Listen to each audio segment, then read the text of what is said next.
Hey everyone, and welcome back for another deep dive. Today we're going to be tackling something that's pretty thought-provoking, I think. It's this idea of the law of abundance. And this Yep. comes from Pedro Elias. You probably heard of the law of attraction, Right. manifesting your best life and all that. But Elias throws in a really interesting twist on this whole concept that I think is it's definitely worth exploring. So we're going to be diving into his book, Spiritual Reflections for a New World. And there's this one part where he really breaks down the difference between abundance and attraction. And I got to say, it's pretty powerful stuff. So our mission today is to really figure out what sets these two laws apart and why this even matters to us, especially in a world that's, so obsessed with getting more. Yeah, and you know what I find really interesting about Elias's take on this is that he's not saying the law of attraction is like wrong or bad or anything. It's more like he's saying it operates on a totally different level than the law of abundance. It's kind of like, imagine you're rearranging the furniture in your living room. You're working with what you've got right, Okay. shifting things around for a new look and feel, All right. but you're not actually getting any new furniture. Right. I see what you're saying. So it's about recognizing those limitations. Exactly. Like, there's only so far you can go if you're just focused on rearranging what's already there. And Elias actually uses a really great analogy to illustrate this. He talks about a stray dog. So picture this dog just totally free, but, struggling to survive out on the streets. If this dog is thinking with the law of attraction, it might focus on manifesting like a cozy home and all the food it could ever want. Right.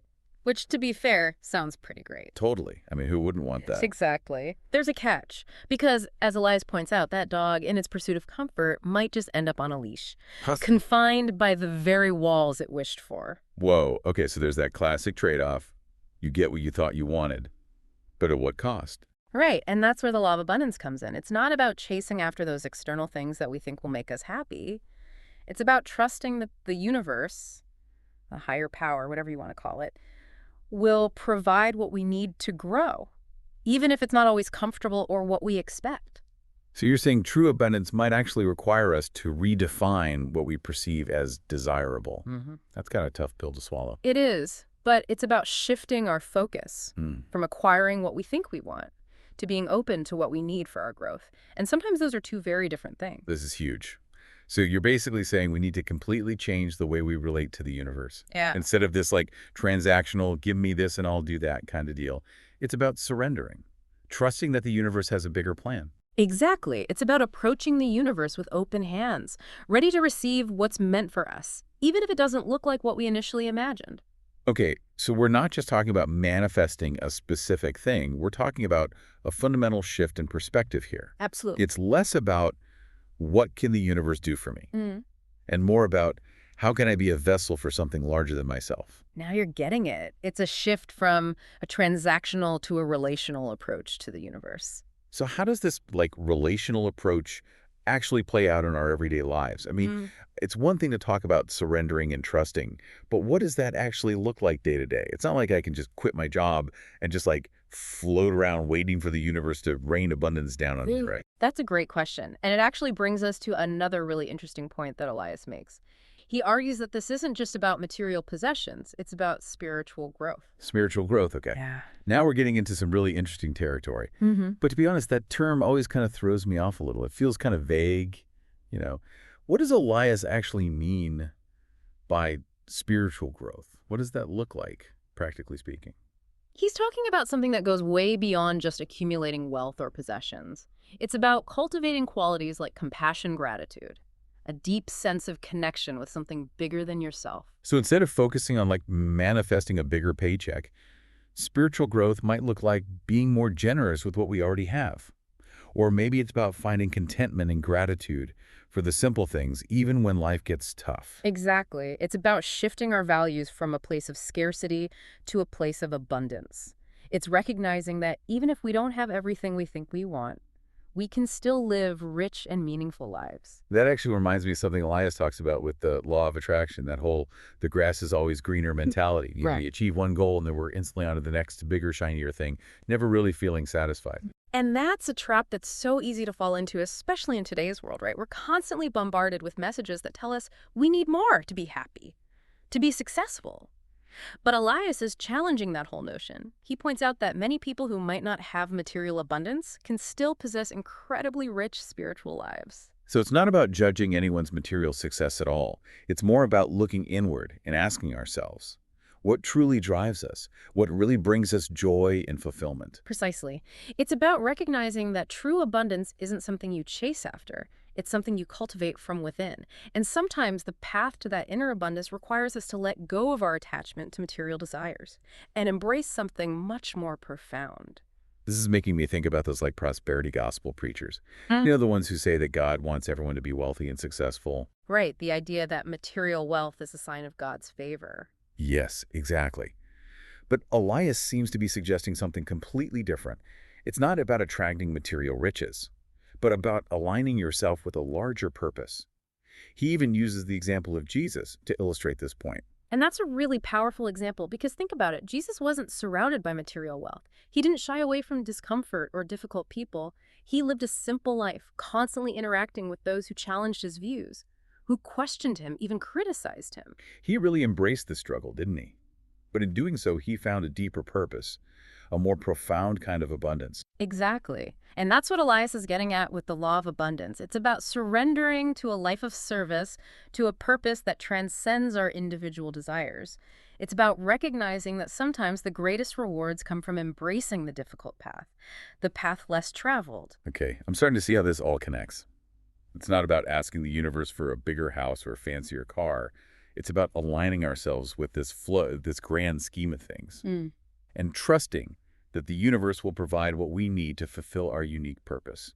And trusting that sometimes what we need might come in the form of challenges, obstacles that force us to grow and evolve. Remember that stray dog we were talking about earlier? Yeah. Choosing the comfort of a home meant giving up some of its freedom. Right. So what you're saying is those obstacles, those Yeah. moments of discomfort, they might actually be opportunities for growth disguised as challenges. Precisely.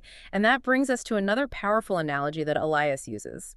He talks about the difference between stumbling upon an oasis in the desert and reaching the promised land. Ooh, I love a good analogy. Tell me more about this oasis versus promised land thing. Okay, so picture this.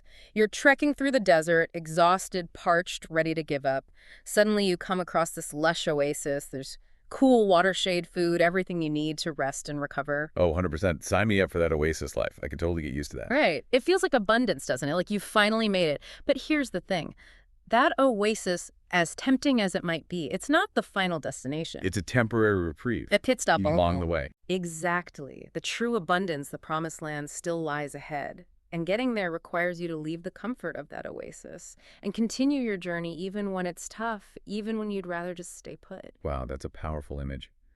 It really makes you think about all the times we've chosen the easy path, Yeah.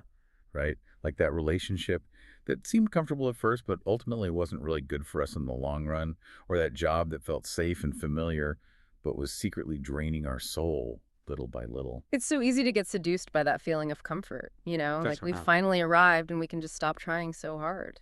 But as Elias reminds us, true abundance isn't about reaching some final destination. It's about the journey itself, that constant state of becoming, always pushing ourselves beyond our limits and embracing the unknown. So how do we actually apply that to our own lives?